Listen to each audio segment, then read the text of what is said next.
যা হোক, এত করে বললাম তোকে চলে আসতে।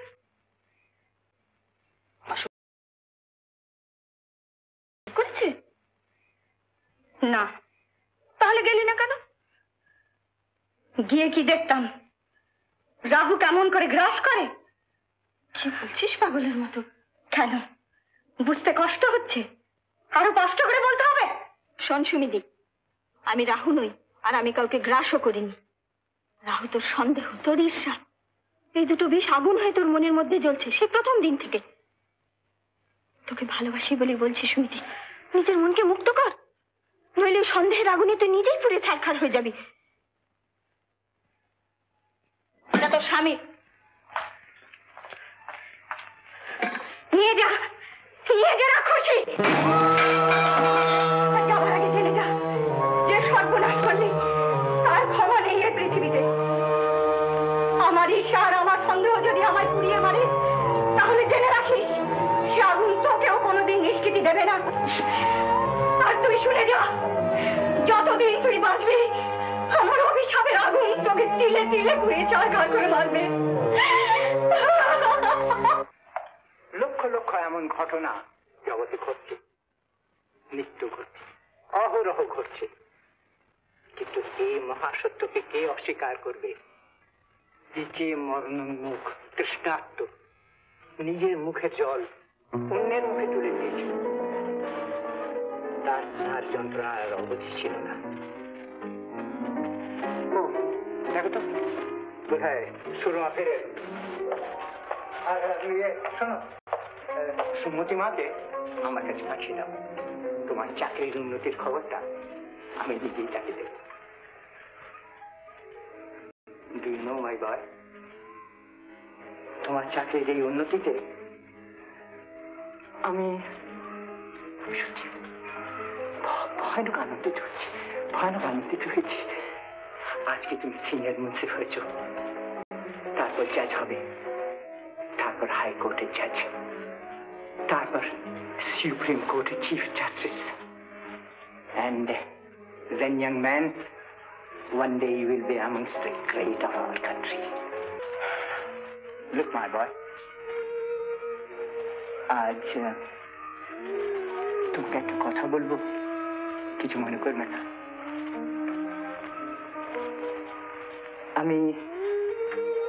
আমি জানি সুমতি হয়তো ঠিক তোমার উপযুক্ত স্ত্রী হয়নি, but then what can you do? You must learn to love her, my boy. তোমায় তাকে ভালোবাসতে হবে। সুমতির মধ্যে অনেক কিছু কম আছে, অনেক দোষ আছে, অনেক ত্রুটি আছে, কিন্তু তার সেই শূন্যতা তুমি, জ্ঞান, তুমি তোমার প্রীতি, তোমার প্রেম, তোমার ভালোবাসা দিয়ে ভরে দেবে। কেমন?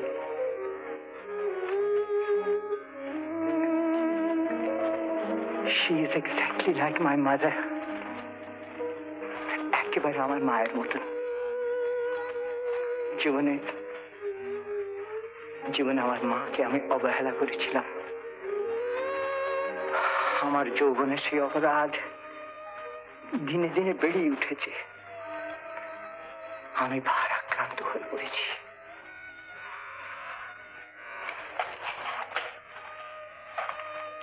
You understand, my boy, don't you?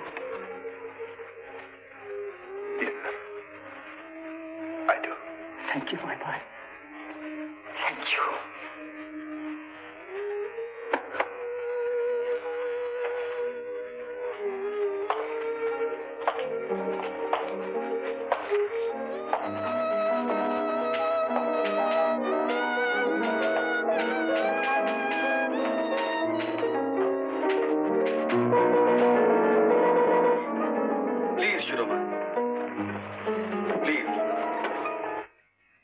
বলো, সুমতি কোথায়?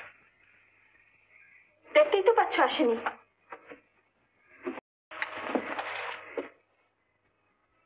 কেন?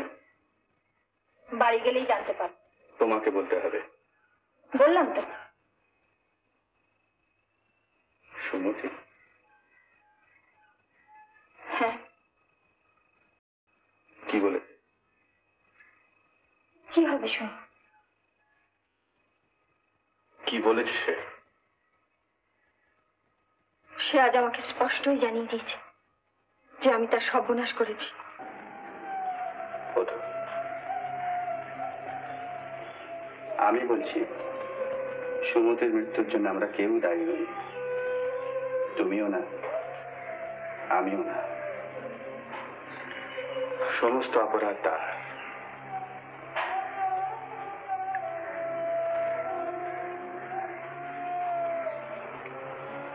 আমাকে বিশ্বাস করো সুরমা, আমি অনেক ভেবে দেখেছি, ন্যায় এবং নীতিশাস্ত্রকে চিরে চিরে করেছি।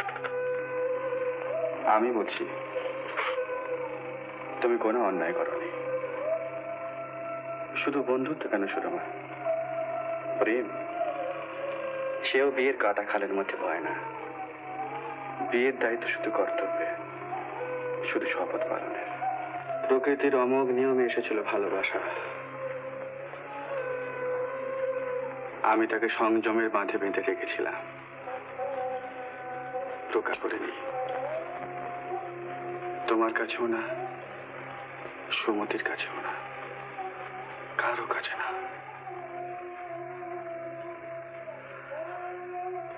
তোমার বিচার তারও সহজ ছিল সুরমা। তুমি ছিলে কুমারী, ভালোবাসার অবাধ অধিকার লক্ষ্যবার তোমার ছিল।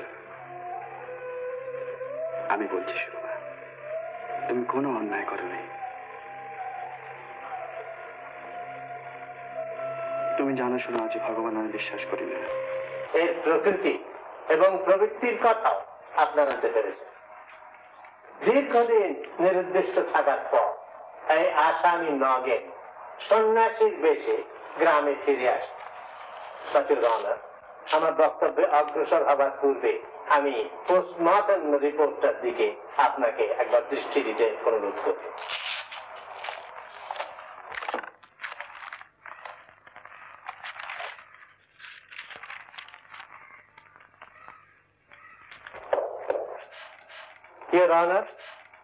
রিপোর্টে আছে জলে ডুবে মারা গেলে যে পরিমাণ জল পাকস্থলীতে পাওয়া যায় তার চেয়ে ঢের কম ছিল।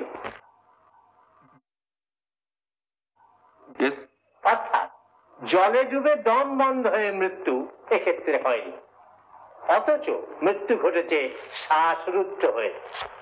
আর মৃত খগেনের দেহেতে তার লক্ষণগুলি স্পষ্ট পাওয়া গেছে। তাহলে সে হতভাগ্য মরল কি করে? তারও প্রমাণ রয়েছে মৃতদেহের কণ্ঠনালীতে 5টি আঙুলের দাগ, একটি বাঁ দিকে, 4টি ডান দিকে। এই আসামি নগেন নিম্ন আদালতে স্বীকার করেছে যে খগেন জলমগ্ন অবস্থায় তাকে এমন করে জড়িয়ে ধরেছিল যে সেও ডুবে যাচ্ছিল। আসামি নগেন কোন রকমের সেই অবস্থায় তার ডান হাত ছাড়িয়ে না এবং তার ডুবন্ত পায়ের কণ্ঠনালী চেপে ধরে। আসামি নগেন একথা অস্বীকার করে না। এখন আমাদের বিচার্য হল যে আসামি নগেন আত্মরক্ষার জন্য ঐরূপ করেছিল, না সুযোগ বুঝে বাঘ যেমন অসহায় জন্তুর ওপর লাফিয়ে উঠে ঝাঁপিয়ে পড়ে, নগেনও তেমনি ভাবে তার ছোট ভাই খগেনের গলা টিপে মেরেছিল। আমি সাক্ষ্য প্রমাণ দ্বারা প্রমাণ করেছি ইওর অনার যে সুযোগ পেয়ে আসামির মনে হঠাৎ জেগে উঠল দানবীয়তা, জেগে উঠল খুন করবার প্রবল বাসনা। এখন স্বভাবতই প্রশ্ন উঠবে কেন? কারণ সেই আদিম সমস্যা, that eternal triangle. You mean দুটি নারী একটি পুরুষ? নো ইওর অনার, এক্ষেত্রে 2টি পুরুষ এবং 1টি নারী। আর এই নারীটি একটি লীলাময়ী, লাস্যময়ী, এমনকি তার চেয়েও বেশি একটি শৈরিনী, আর নয়, তার নাম চাঁপা। চাঁপা এদের প্রতিবেশী এবং খগেনের সমবয়সী। ছেলেবেলা থেকে চাঁপা তার মায়ের সঙ্গে এদের বাড়িতে যাওয়া আসা করত। 12 বছর বয়সে চাঁপার বিয়ে হয় এবং আজ থেকে বছর 2 আগে বিধবা হয়ে সে আবার গ্রামে ফিরে আসে, আর এসেই খুব স্বাভাবিকভাবে খগেনকে সে আকর্ষণ করে।